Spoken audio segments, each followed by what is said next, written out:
I'm your host, Kelly Morgan, indie author and indie publisher.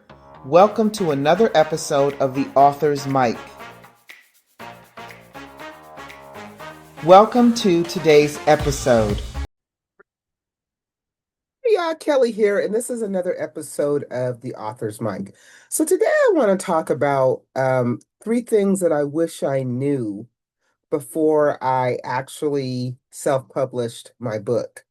So if you are thinking about self-publishing your book, whether you've already started the process or it's still a dream in your head, I wanted to share three things that I wish I had known before I published my first book. These aren't random tips. These are hard learned lessons from real mistakes. The kind that costed me money, they costed me time, and they even costed me some credibility. So if you take these notes to heart, you can skip a lot of the pain and get to the good much quicker. All right, so here we go. Tip number one, I wish that someone had sat down and explained to me, is editing is more expensive than you think. Yeah, I'll say it again.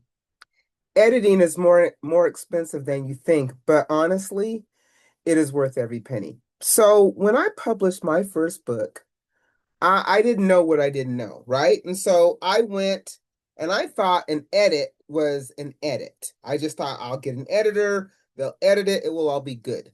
So I went to Fiverr and I found someone who was dirt cheap. And I thought, oh my God, editing's not expensive at all. This lady's so cheap. She was almost practically nothing. So yeah, I definitely signed up, and you know what? I got exactly what I paid for. That edit was so bad. I will admit, number one, I did not go back through and check her stuff. I figured you're the editor. Lesson learned on my part. I am embarrassed to admit that I went ahead and published the book. And let me tell you something. People noticed and they did not hesitate to tell me. It was bad, y'all. It was bad. Some people were kind, some not so much, but all of them were 100% right. I had put out something that was not ready. I didn't understand the different types of editing and why each one matters. So, to kind of break it down very quickly, there is developmental editing, and that kind of looks at the big picture. It looks at your plot structure, your pacing, your character arcs, whether or not the story works as a whole. Line editing, there's line editing editor. They go line by line, sentence by sentence, focusing on clarity, tone, rhythm, and how the words would sound to your reader. Then there's the copy editor, right? They check grammar, punctuation, word choice, consistency. They make sure your manuscript is technically correct. Then there's proofreading. That's the final polish. That's catching all the small errors that may have slipped through the earlier stages. So, did this happen for me when I hired this editor off of Fiverr? Not even close. As a matter of fact, I don't think she honestly really edited the book. So I am telling you that you can use Fiverr, and there's probably excellent editors on Fiverr. But if you don't know what you're looking for, if you don't know what to ask for, then you don't know. So you can break the editing into stages so that it's not overwhelming. Just the task of editing and then the cost. So if I were you, my suggestion is to start with a developmental edit and then make changes from there. You can get into line editing and proofreading, and maybe you can even barter services. Maybe you have a skill that another writer or editor needs. But do not skip professional editing, because a sloppy edit will follow your book forever. And let me tell you something, y'all, it is hard to overcome that. All right. Second thing I wish I had knew before I published my book is marketing. Marketing actually starts before you ever launch the book. Now, when I published my first book, I didn't even know what marketing was. I didn't even know that was something I would have to do because guess what? Nobody told me. I honestly thought I'm going to write this book, I'm going to publish it, and boom, it would just automatically get to the right people, right? Isn't that how it works? Not at all. When I finally dove into marketing, I found out it's a whole nother word, which is why people have whole degrees focused on nothing but marketing. It is a whole nother world. And it is not just putting up a post or hopping on a trend. Marketing, real marketing, is consistency. It is showing up over and over. It is branding, it is knowing who your audience is, and it is speaking to them directly. And it is all the things that most of us aren't even remotely thinking about when we are writing that book. And so here's where I really faltered at marketing. When I decided I was going to market my book, when I figured out that I had to market the book, I just went out there and was kind of doing a one size fits all approach. I just started going to places that say, hey, market your book. And I was doing that with no strategy, no intentions. I honestly thought the more eyes, the better, but that's not good marketing. Marketing without intention and marketing without knowing who you're talking to, the message just gets watered down. I have learned that marketing has to be mindful, it has to be intentional, and y'all, it has to have strategy. You're not trying to reach everyone, you're trying to reach the readers, the right readers who will connect with your work, love it, and then tell somebody else about it. Marketing can be incredibly overwhelming, and it can also get very expensive very fast, especially if you fall prey to the so-called tactics floating around out there. I mean, you've seen them. I've got an email list offering me exclusive lists. I had one email list telling me I can purchase an email list of all these book clubs for a fee. I had one email telling me they could guarantee $50,000 in Amazon sales.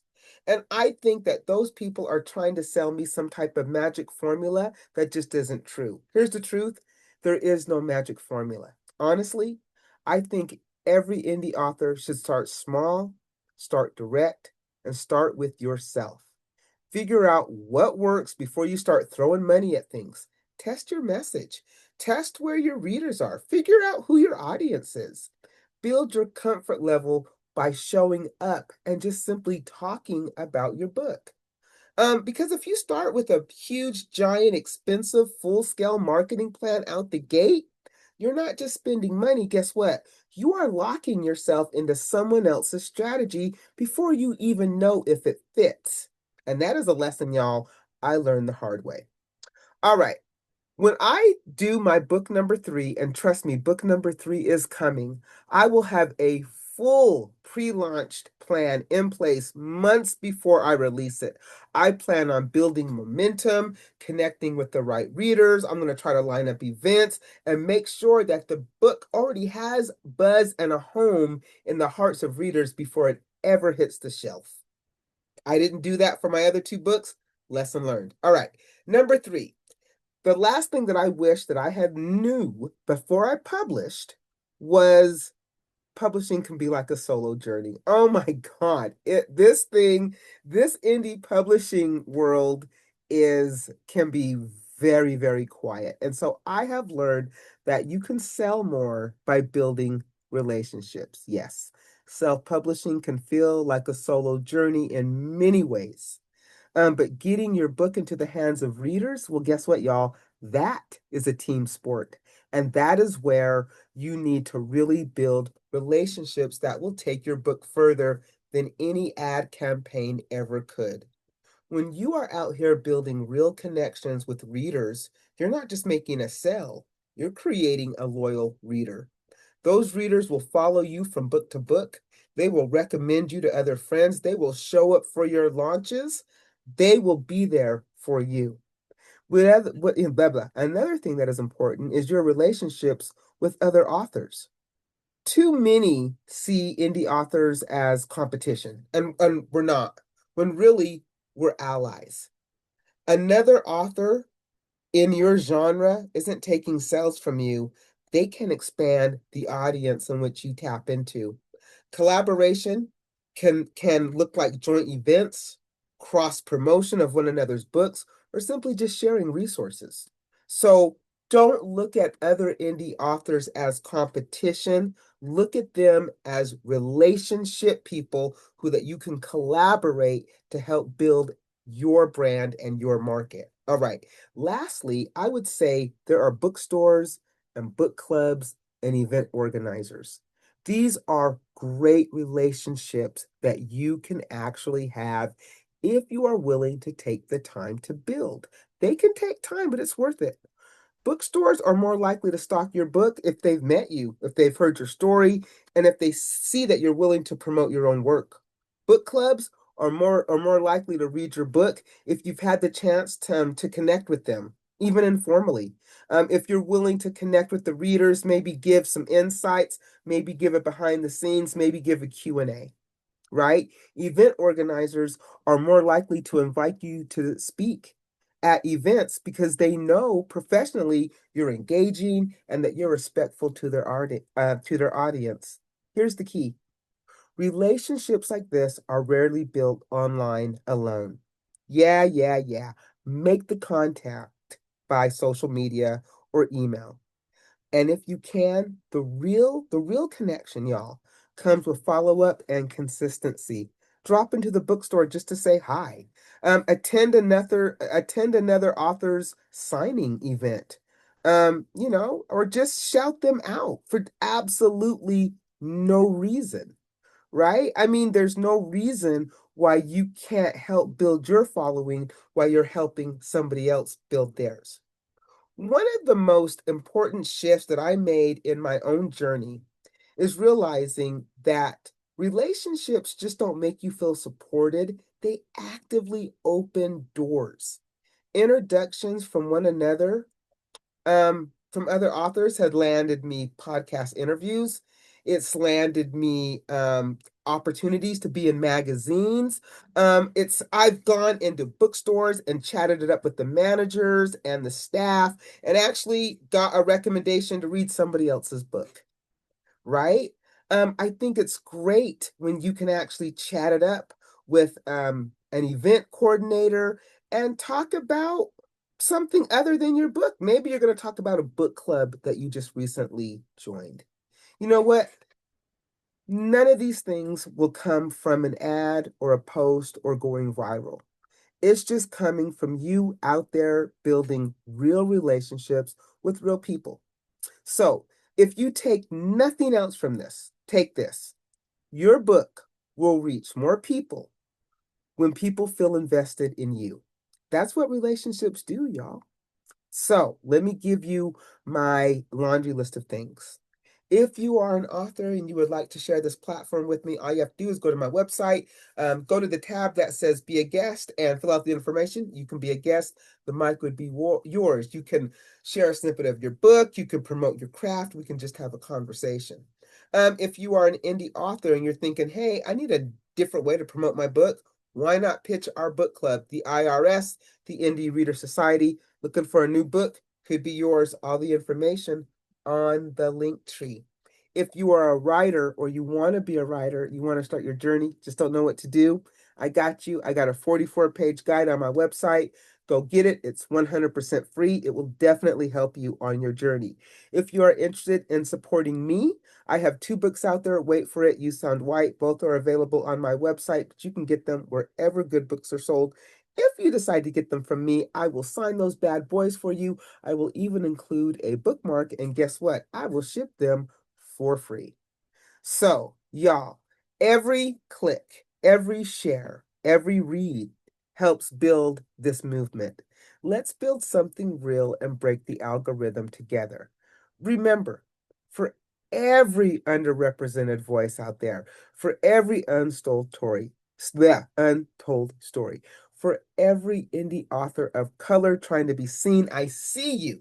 This platform is for all indie authors, but authors of color.